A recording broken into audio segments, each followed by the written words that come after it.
El primer factor es el tipo de actividad que quiero desarrollar. Vamos a tomar en cuenta algo que parece obvio, pero hay que decirlo. Estamos separados físicamente de nuestros estudiantes. No hay manera en la que podamos estar frente a frente con ellos, carne y hueso, y por lo tanto hay dos tipos de actividades que podemos realizar gracias a la tecnología. Unas actividades las vamos a catalogar como síncronas, que son las que podemos desarrollar al mismo tiempo con ellos. Aunque no estamos frente a frente, podemos hacer actividades que van a ocurrir de manera simultánea en las casas de nuestros estudiantes y en nuestras casas gracias a la tecnología. Por supuesto, cada quien frente a su pantalla, pero separados y al mismo tiempo. Para eso vamos a ver hay algunas herramientas que nos pueden servir, porque tenemos la parte colaborativa en los documentos de Google, pero también tenemos Meet, es una llamada que podemos tener con nuestros alumnos, Pear Deck o Jamboard, que es una pizarra digital. Ahora, el otro tipo de actividades van a ser las asincrónicas. Esto que quiere decir que no van a ocurrir al mismo tiempo. Cualquier tarea que yo pueda dejarle a mis chavos, a mis alumnos, o un video que yo grabo para que ellos vean después, es una actividad asíncrona. Cuando trabajamos con educación a distancia, hay que tomar muy en cuenta en mi planeación qué tipo de actividad estoy haciendo. ¿Va a ocurrir al mismo tiempo o no? ¿Por qué? Porque los tiempos en la educación a distancia es algo que tenemos que equilibrar muy bien. Si vamos a la siguiente, cada una de las actividades me va a dar ciertas ventajas y ciertas características que la otra no. Pero tenemos que considerar muy bien el tiempo. Hay que considerar qué otras actividades va a tener el alumno, cómo está su carga con otras materias y cuál es su estado de ánimo con todo esto. Y con todo esto, equilibrar qué puede ser sincrónico y qué puede ser asincrónico. Eh, Pensemos que a muchos de nosotros nos agarró un poco con los dedos en la puerta. Si no somos muy expertos en cuestiones de educación a distancia, tal vez nunca habíamos hecho algo de trabajo a distancia. ¿Y qué es lo que ocurrió? En muchos casos hubo profesores que lo que hicieron fue un temario muy, muy grande y se lo dejaron a los chavos, ¿no? O un montón de hojas de libro y cosas que tenían que hacer y un montón de actividades asíncronas para que el alumno hiciera en su casa. Esto ha estado generando, y no sé si han estado checando en las redes, y han estado checando comentarios de papás, e incluso quien tenga un poquito de contacto con sus chavos o quien tenga hijos en casa, por lo menos acá en México se ha dado un fenómeno muy, muy interesante y no muy bueno, que los alumnos están teniendo menos tiempo disponible que cuando iban a la escuela. Si de por sí el tiempo de los alumnos cuando van a la escuela ya está bastante segmentado en actividades programadas, ahora resulta que tienen una carga de trabajo tan grande que están frente a la computadora todo el día haciendo trabajos de la escuela. Porque yo como profesor de química me preocupo mucho porque cubra todos los contenidos que tienen que cubrir y le tiene que quedar claro al alumno que está en su casa, pero que no está de vacaciones.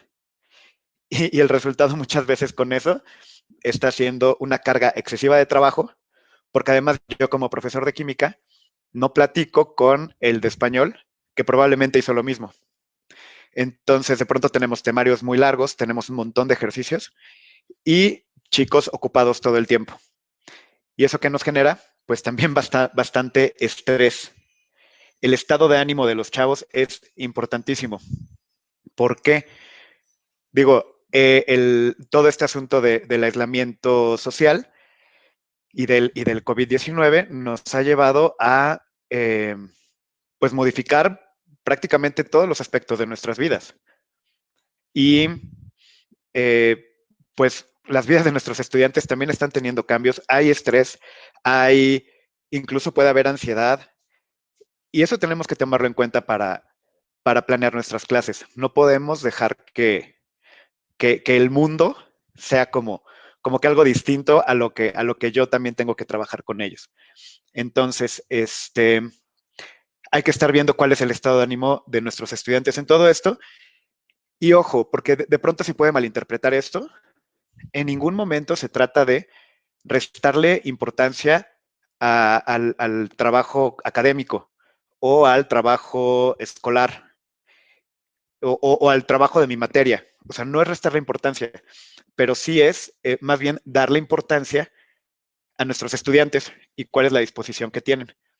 Y por eso también el otro factor importantísimo que está muy ligado con esto, que está muy ligado al estado de ánimo, es la motivación. Que aquí vamos a hablar de dos tipos de motivación. La motivación externa, que es tal cual la que viene por la obligación de si no hago los ejercicios voy a tener una consecuencia negativa, o al hacerlos voy a tener una consecuencia, una recompensa positiva, o tengo que hacerlo para no reprobar. Y mi motivación para estar trabajando esto ahorita es simplemente que no quiero reprobar y ya.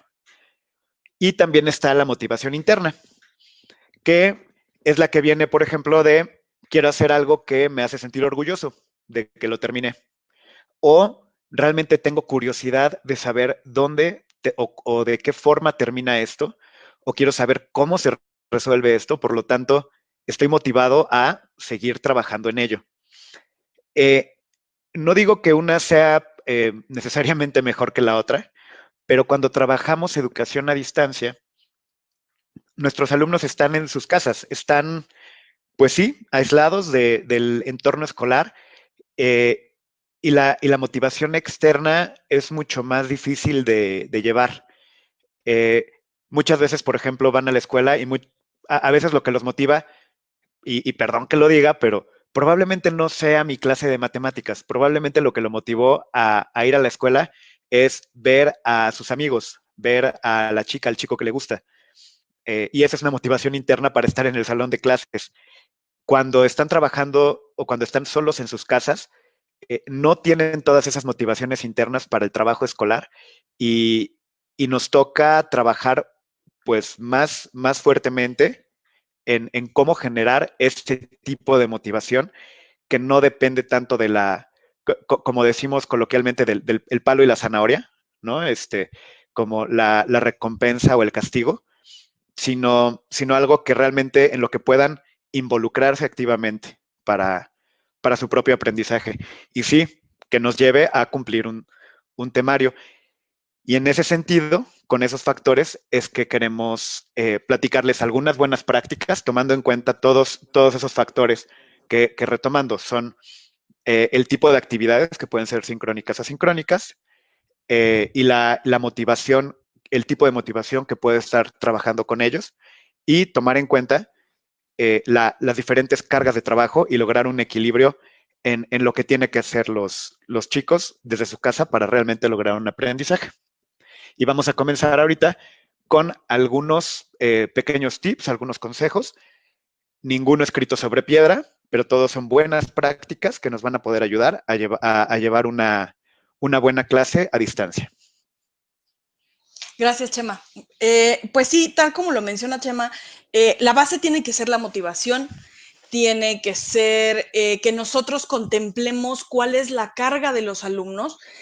Tomemos también muy en cuenta que los papás están apoyando en toda esta transición y muchos de los papás que ya están también en casa, en cuarentena, tienen que seguir trabajando y entonces el trabajo se nos duplica a todos. Se les duplica a los alumnos porque todos los profesores pues queremos seguir manteniendo un ritmo de trabajo establecido. Se le duplica o se le incrementa el trabajo al alumno, al profesor, al papá, y a eso le sumamos que nosotros tenemos factores externos como las preocupaciones propias de esta contingencia que estamos viviendo, entonces es muy fácil que esto se nos pueda salir de las manos. ¿Qué tengo que hacer yo como profesor? Bueno, tomar en cuenta cuál es el mensaje. Hay contenido que sí puedo abordar nuevo y habrá otro contenido que no me sea tan fácil abordar nuevo con ellos, dada la distancia, dado mi nivel de manejo de la tecnología, el nivel de manejo de la tecnología de los alumnos, la conectividad, en fin, y puedo entonces recurrir a contenido para repasar. Esa parte es súper importante. Entonces, tomemos en cuenta cuál es mi objetivo de aprendizaje, el tipo de actividad que yo puedo emplear con mis alumnos, si es síncrono o si es asíncrono. Por ahí leía yo un comentario en el chat con esto de que de repente se nos va la conexión y hay que refrescar la página. Por supuesto, todos estamos ahorita colgados de internet. Sí tenemos que tomar en cuenta si es pertinente para X tema o para X objetivo tener la clase síncrona con los chicos, o si yo puedo dejar trabajo en la plataforma, ya sea Google Classroom, que es la que nosotros sugerimos, y que ellos vayan adelantando para poder reducir estos tiempos en donde estemos todos colgados al mismo tiempo. Otra sugerencia es distribuir los materiales de apoyo en formatos de uso común. ¿Para qué? Pues para que ni los papás ni los alumnos tengan que batallar. Incluyamos, por favor, guías o tutoriales con preguntas frecuentes. Dosifiquemos este contenido a abordar. Si puede ser repaso, perfecto. Si es contenido nuevo, entonces vayamos dosificándolo. La semana pasada hablábamos de dosificarlo a lo mejor en periodos de 10, 15 minutos. 5 minutos sería ideal, a veces es difícil, pero 10, 15 minutos sería fabuloso para tener la sesión síncrona con los chicos. Y bueno, también hagamos pausas para evaluar el aprendizaje. Cuando estemos planeando ya nuestra clase, abordemos los contenidos de manera concisa, es decir, los contenidos clave, los pilares del tema que yo tengo que abordar. Complementemos con material de apoyo para que ellos profundicen su aprendizaje. No lo tienen que profundizar necesariamente conmigo. Yo les puedo dar sugerencias de bibliografía, de páginas, de material adicional. Por favor, contemplemos también actividades online y offline, precisamente por esto de la sobrecarga en las redes, pero también para que el alumno no pase tantísimas horas sentado frente a una pantalla. Creo que de manera general a todos nos está pasando que estamos muy cansados porque estamos encerrados todo el día, porque estamos en pantallas todo el día, porque no nos movemos lo suficiente. Entonces, tomemos en cuenta el contexto del alumno, que es en casa, qué cosas o qué actividades puede utilizar que no tengan que ver con una pantalla. Y bueno, pues dejemos esas actividades para que ellos utilicen los propios materiales que tienen en casa, si pueden salir a su jardín, si pueden medir con reglas físicas en la casa, por ejemplo. Empleemos, por favor, rúbricas para evaluar ese aprendizaje, porque evidentemente, bueno, pues yo no los tengo físicamente, entonces con que cumplan con ciertos niveles de dominio o ciertos estándares que nosotros establezcamos, eso también es una guía para el alumno para saber qué puede hacer y hasta dónde puede llegar. Y bueno, una sugerencia fabulosa que nosotros tenemos y que hemos estado tratando de empujar mucho con ustedes desde la semana pasada es el uso de HyperDocs. Un documento hipervinculado nos va a permitir tener absolutamente todo en un solo lugar. Este documento hipervinculado, que bien puede ser un doc o puede ser una presentación de Google, las podemos subir a Classroom y el alumno lo va a tener ahí como material. Todos estos hipervínculos nos llevan o los llevan a otras páginas, a otros contenidos que ellos pueden utilizar y que pueden abordar. Y está todo concentrado. Entonces, esto le facilita muchísimo la vida al alumno, al papá, porque si el alumno no entiende algo o no, la primera persona con la que va y se desahoga es con el papá. Y al papá le sube el estrés que el niño o el alumno le diga, es que no sé dónde está, no encuentro el material.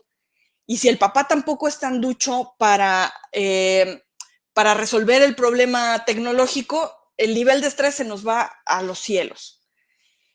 Tomemos en cuenta, en este sentido, cómo se sienten los alumnos y la carga de trabajo. Procuremos utilizar Google Calendar del tiempo. Recuerden que al abrir un Classroom, automáticamente se nos abre un calendario y entonces todas las actividades van a estar ahí puestas. Si nosotros vamos a tener sesiones en vivo con los alumnos, pues metámosla como una actividad, generemos esa liga, carguémosla ahí para que sea procuremos que sea siempre en la misma hora, apeguémonos a un horario específico para la clase o para la sesión de dudas, por ejemplo. Cuando nosotros estemos en Meet, abramos la cámara, saludemos siempre a los alumnos y contemplemos un espacio de resolución de dudas en vivo. Si la opción nos lo permite, pidámosle también a los alumnos que abran su cámara para aumentar la interacción. No tanto para checar qué están haciendo, aunque sí es muy importante, pero en este momento en donde todos estamos de cierta manera un poco más aislados, consideramos que es súper importante la interacción en vivo, poder verlos a ellos, ver sus caras, ver sus gestos, que ellos nos vean a nosotros. Y contemplemos también el apoyo que requeriremos de los papás. Algo muy interesante que podemos hacer empleando Google Forms es un chequeo socioemocional. Es decir, podemos abrir un formulario, esto lo mencionamos también en sesiones anteriores, podemos abrir un formulario para conocer cómo se sienten los alumnos con la situación actual, no nada más con la preocupación de lo que está pasando por la epidemia. No, ¿cómo te sientes con la carga de trabajo? ¿Cómo te sientes con la manera en la que estamos tratando de trabajar tú y yo o con tus otros profesores? Si nosotros abrimos un formulario, a la hora de descargar las respuestas o en la hoja de cálculo, podemos hacer una validación de datos y entonces prender una notificación si nos sale por ahí algo a lo cual dar seguimiento. Por ejemplo, si algún alumno contesta, me siento triste, me siento preocupado, me siento muy angustiado, estresado. Esas cosas para nosotros como docentes tienen que ser focos rojos y podemos hacer una sesión 1 a 1 con ellos vía Meet, por ejemplo. Oye, ¿qué pasa? ¿Cómo se están sintiendo? ¿En qué te puedo ayudar? En fin. Y bueno, una sugerencia también muy valiosa es que podamos incluir actividades de mindfulness. A veces nos parece como un poco fuera de lugar que en la sesión en vivo con los alumnos yo les diga, relájense, respiren, cierren los ojos, en fin. Pero de verdad, estas cosas nos calman a todos y nos ayudan a todos. A todos nos puede bajar el nivel de estrés. Entonces, tomémoslo en cuenta porque sí podemos incluir algunas actividades que trabajen con el mindfulness y con el aspecto socioemocional de los alumnos y de nosotros mismos como docentes. Chema. Sí, a ver, y es que justo esta diapositiva me parece importante porque estoy viendo también una de las preguntas de si todos los niños no cuentan con computadoras e internet en casa. Y un poquito por ahí vamos también. La idea es, sí, el aprendizaje a distancia nos está haciendo eh, muy práctico ahorita, gracias a toda la tecnología que tenemos y gracias a Internet. Sin embargo, no todas las actividades tienen que ser online. Lo que sí tenemos que buscar es una forma de comunicarlas, que puede ser incluso por teléfono, pero tenemos que encontrar una forma de comunicar esas actividades tomando en cuenta estos factores.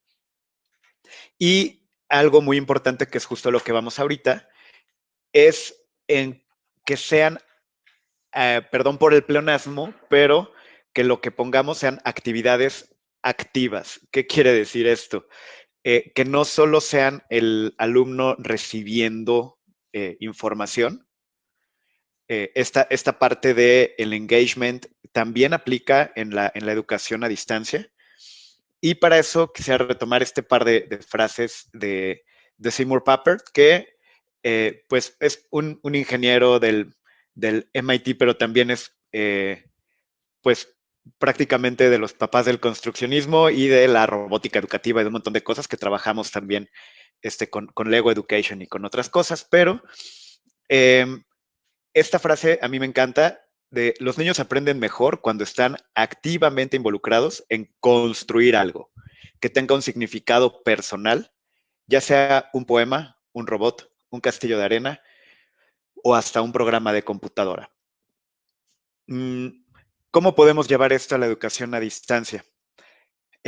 Podría ser, podrías tener internet o no, tenemos un montón de herramientas virtuales, pero también hay un montón de herramientas pedagógicas que también seamos conscientes de todas esas fortalezas pedagógicas que nosotros tenemos y utilicémoslas para que los chicos se pongan a hacer algo, a construir algo en sus casas. Y como les digo, cuando hablamos de construir puede ser incluso un poema o puede ser algo con cosas que tienen en la cocina, una receta, algo que los lleve a participar activamente en su propio aprendizaje. Vamos a tener después, la próxima semana, un webinar mucho más enfocado a este aspecto y cómo gamificar un poco esta parte de construir algo y de cómo gamificar el aprendizaje para poder activar a los chicos. Pero sí es importante mencionarlo ahorita, que para lograr ese equilibrio del que hemos estado hablando, hay que buscar que los chicos hagan cosas. Y con hacer no me refiero a resolver páginas de un libro o solo resolver ejercicios. Que hagan algo que también puedan ellos imprimirle algo propio, algo suyo, para que sea significativo. Y se puede, yo creo que prácticamente en cualquier materia, y ahí el truco es nosotros, como docentes, tener esa creatividad de cómo lo convierto en una actividad, para que incluso el alumno pueda utilizar el ejercicio o la actividad que le puse para distraerse un rato y al mismo tiempo esté aprendiendo, ¿no? Entonces, es a lo que vamos ahora, a esta parte de el aprendizaje activo. Si vamos a la siguiente diapositiva, que es, para empezar, pues sí, buscar estos intervalos cortos de exposición, que no sean exposiciones kilométricas. Si tienes algo mucho más elaborado que decir, podrías grabar algo y dejarlo para que lo vean cuando vayan teniendo tiempo. En sus casas tenemos la gran ventaja de que si les dejamos un video tutorial, ya sea producido por nosotros o no, ellos pueden ponerle pausa, irse a jugar un rato con su perro y regresar y están en su propio tiempo y es algo que no puede pasar en una actividad sincrónica y es algo que por supuesto no pueden hacer cuando estamos en clase presencial. Nos pueden poner pausa, nos pueden regresar, nos pueden adelantar. Esto que va a explicar ya me lo sé de memoria, déjame adelanto 5 minutos. Lo van a hacer y está bien, porque ahí el alumno está siguiendo su propio paso. Está siendo activamente consciente de esta explicación, me la puedo saltar o me voy a regresar para que me lo expliquen 8 veces. Y lo único que tienen que hacer es controlar el video, ¿no? Pero sí buscar que los intervalos de exposición sean cortos, y como lo estábamos platicando, intercalar actividades de aprendizaje activo. Sí buscar trabajo en equipo. ¿Se puede de forma virtual? Sí. Tenemos toda la parte de documentos colaborativos.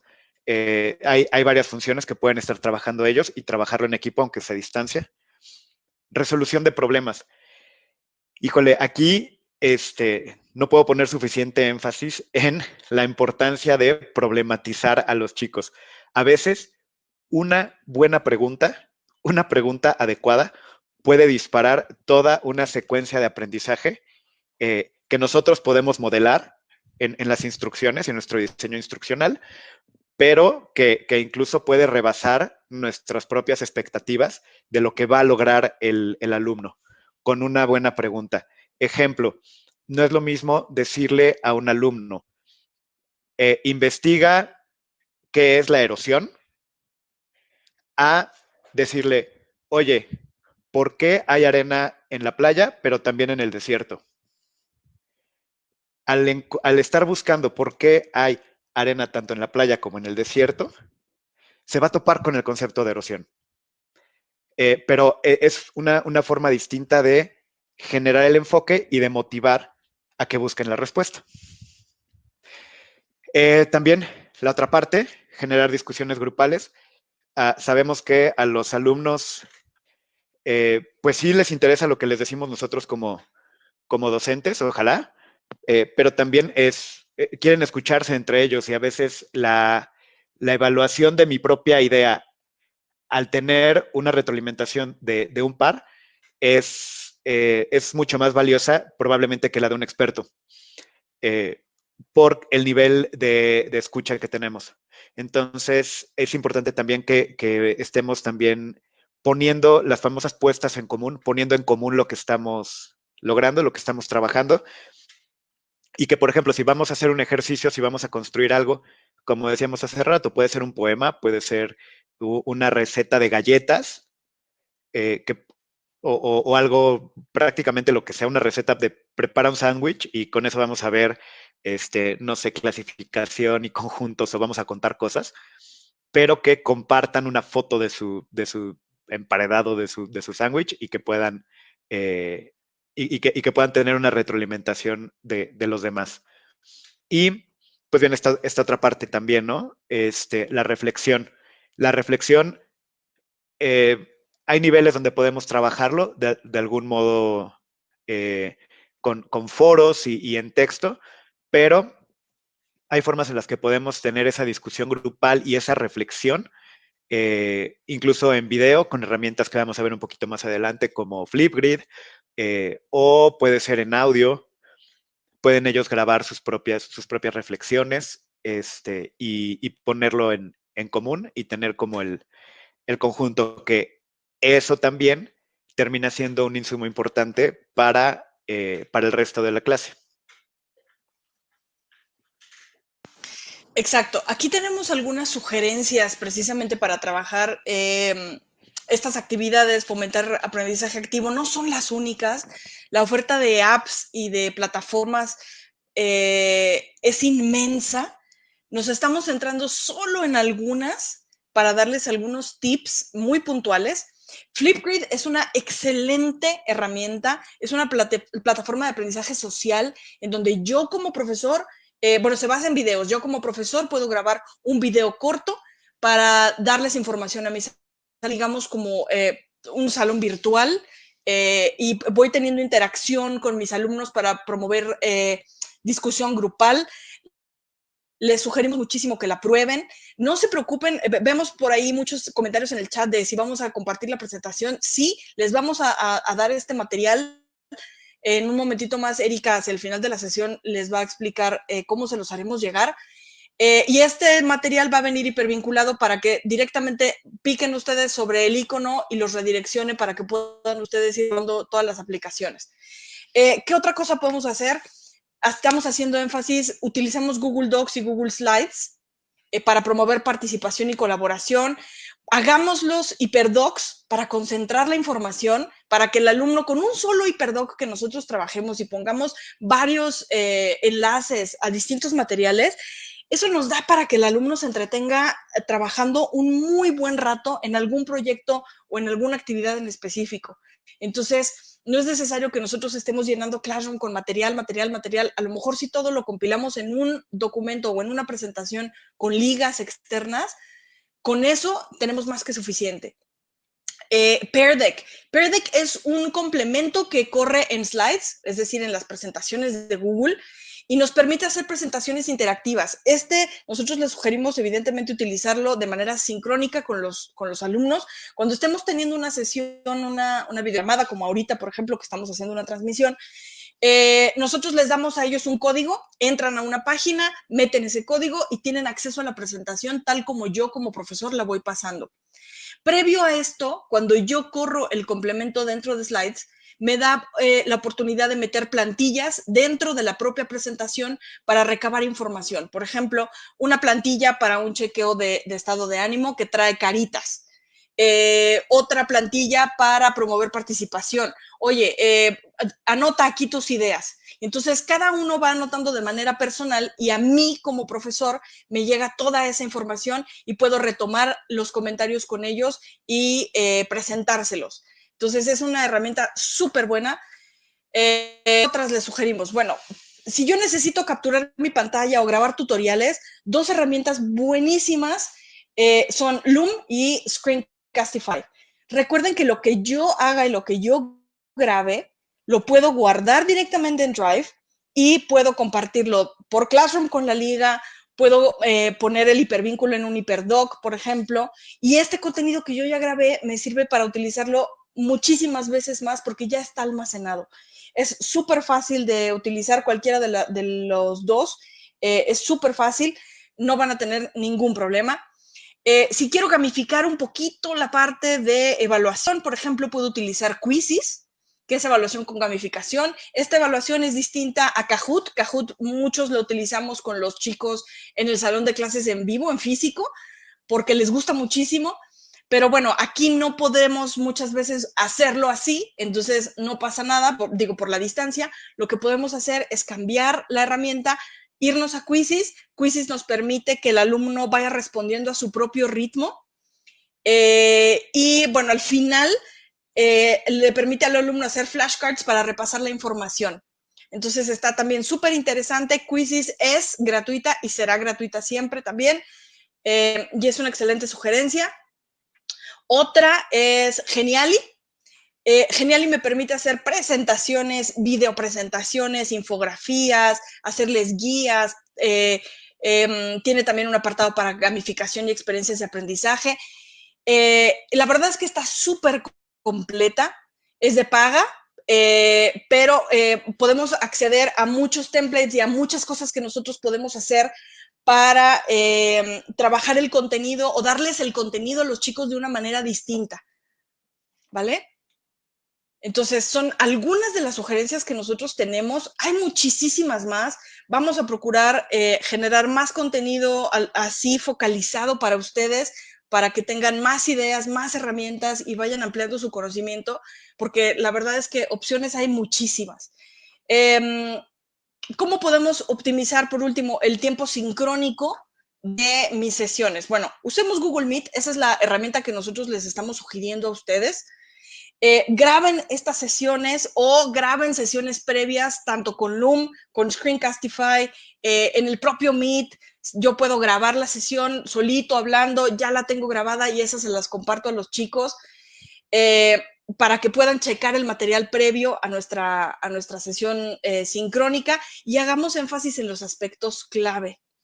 Enfoquémonos en los puntos principales de las actividades a desarrollar y del contenido, ¿vale? ¿Para qué? Para que esos videos de a lo mejor 3 minutos, 5 minutos, que nosotros les demos previamente sirvan como base y en nuestra sesión 1 a 1, digamos, o nuestra sesión en vivo, entonces abordemos dudas, aspectos clave, aspectos principales y ¡pum! Están listos para irse a trabajar. No sé si tengamos por aquí dudas hasta el momento, Erika. El chat va muy rápido. Sí. Tenemos hasta ahora como casi 500 personas viéndonos. Estamos felices de llegar a tantos puntos en Latinoamérica. Sé que también tenemos gente en Europa. No sé si podamos retomar por ahí algunas. Bueno, Tenemos unos minutitos. a mí nada más me gustaría hacer porque de algunas preguntas que he estado viendo, sí me gustaría hacer alguna aclaración porque sí, de pronto estamos como asumiendo, y es algo importante para tomar con las actividades síncronas y asíncronas, hay que tomar en cuenta siempre el contexto de nuestros estudiantes y de nuestra escuela y de nuestra situación actual. ¿Por qué? Porque, por ejemplo, es muy posible que yo deje tarea asumiendo que el alumno tiene computadora propia. Y a lo mejor no. Hay familias en las que tienen un ordenador, que tienen un equipo y que están compartiendo con toda la familia.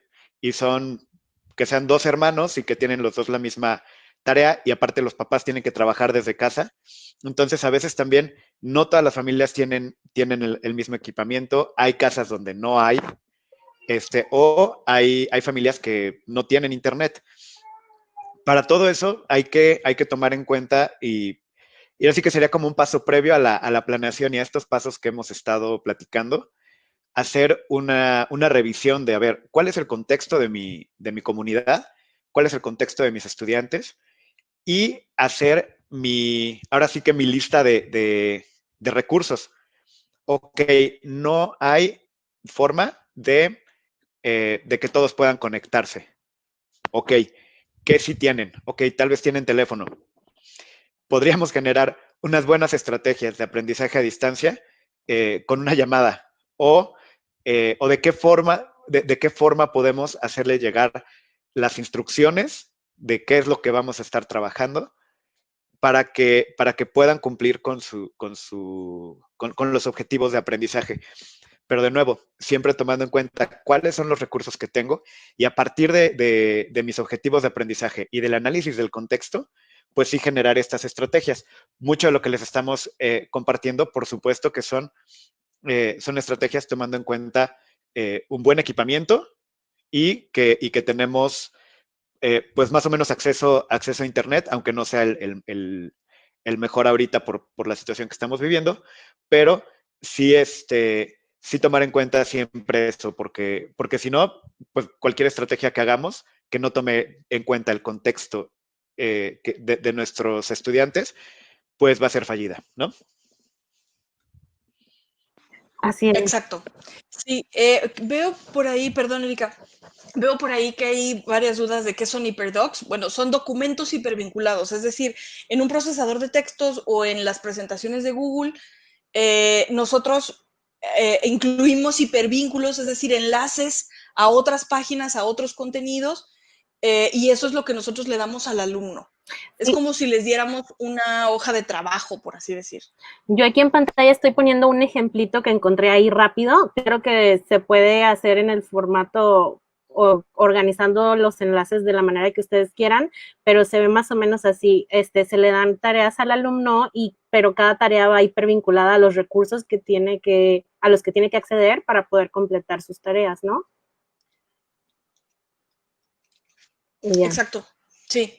Entonces el alumno pica ahí, lo lleva a otra página, hace lo que tiene que hacer o investiga y entonces regresa a su hoja que está hipervinculada o a su contenido hipervinculado para continuar con lo que sigue. Es como una guía de trabajo, por así decirlo.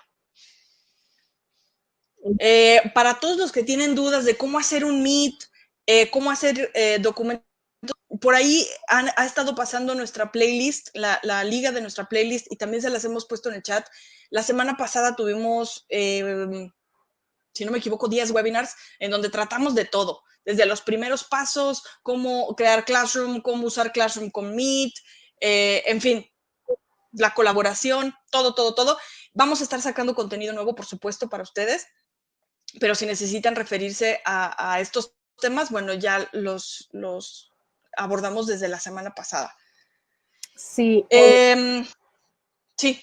Perdón, iba a mostrar algunas de las preguntas que nos han estado haciendo.